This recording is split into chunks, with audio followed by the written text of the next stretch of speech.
Hello everyone.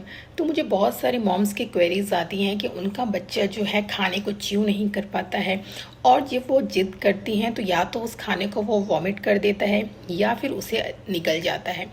तो हमें ऐसा क्या करना चाहिए जिससे बच्चे की च्यूइंग हैबिट्स डेवलप हो और बच्चे की सॉलिड जर्नी को स्टार्ट करने टाइम में हमें क्या मिस्टेक नहीं करनी है ताकि बच्चे जो है स्टार्टिंग से ही खाने को अच्छे से च्यू करके खाए।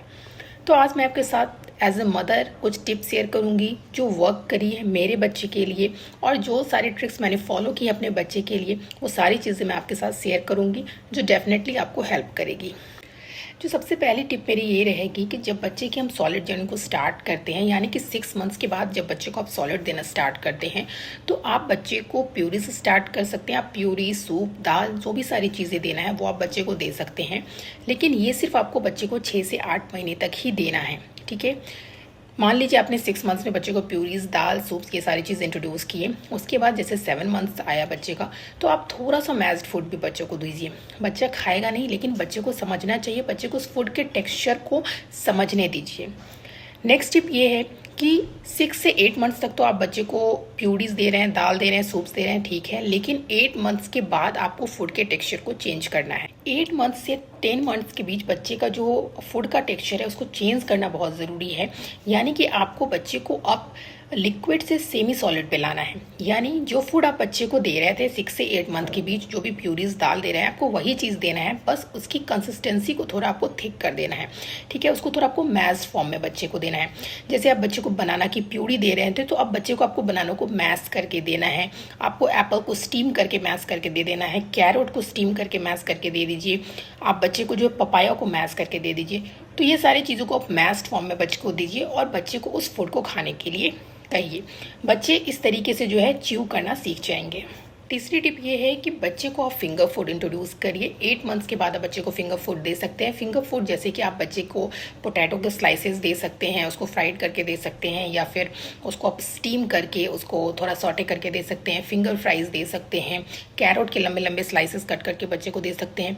तो जब ये सारी चीज़ें आप बच्चे को खाने के लिए देंगे एज अ फिंगर फूड और बच्चे जब उसे खुद से खाते हैं तो इससे बच्चे का खाने में भी इंटरेस्ट आता है और बच्चे उसे च्यू कर सकते हैं। बहुत सारे मॉमीज़ का ये क्वेश्चन होता है कि बच्चे के तो अभी तक टीथ आए नहीं है तो बच्चा खाएगा कैसे। तो यहीं पे हम बहुत बड़ी गलती कर देते हैं।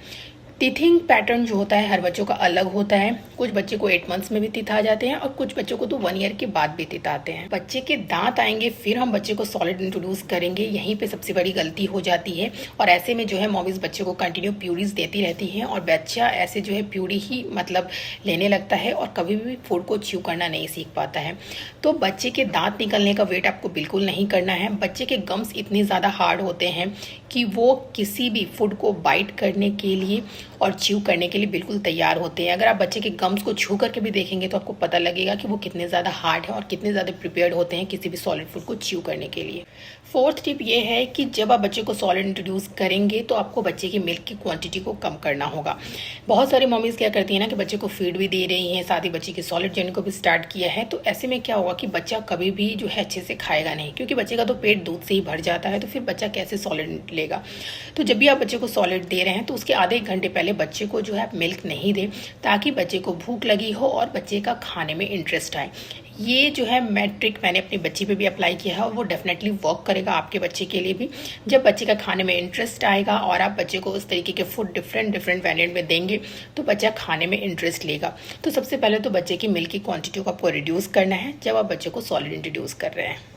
और मेरी लास्ट टिप यही रहेगी कि जब भी आप बच्चे को खिला रहे हैं तो उनके साथ आप खुद भी एक प्लेट लेकर के बैठ जाएं और बच्चे के साथ जो च्यूइंग एक्शन को करें, उस एक्टिविटी को करें। बच्चे को बताएं कि देखो मम्मा च्यू कर रही है, आप भी च्यू करो। और बच्चे जो है हमेशा जो है मम्मी पापा को कॉपी करते हैं, तो आप जैसे जैसे करेंगे बच्चे भी उस चीज़ को करेंगे और बच्चे को इसी तरीके से आप च्यूइंग एक्टिविटी सिखा सकते हैं और बच्चा च्यू करना भी सीख जाएगा। देखिए, हर बच्चा अलग होता है। कुछ बच्चे की च्यूइंग हैबिट्स बहुत जल्दी डेवलप हो जाती है और कुछ बच्चे बहुत लेट से च्यू करते हैं। तो आपको बिल्कुल ये नहीं सोचना है कि उसका बच्चा तो बहुत जल्दी जल्दी खा लेता है, बहुत जल्दी उसने सॉलिड लेना शुरू कर दिया है, मेरा बच्चा अभी तक प्यूरी ले रहा है।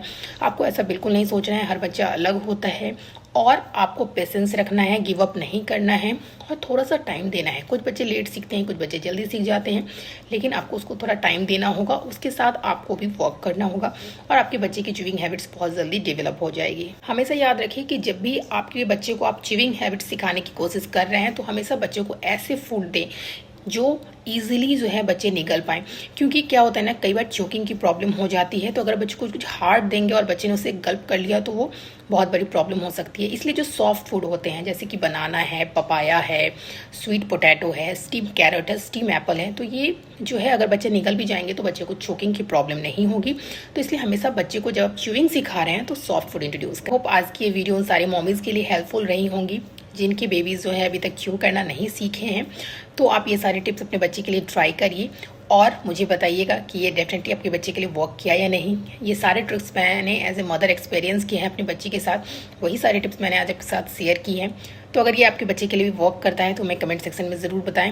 और आपके पास अगर कोई और टिप्स हैं जो बाकी मॉमीज़ को हेल्प कर सकती है तो उसे भी आप कमेंट सेक्शन में ज़रूर बताएं। Thank you.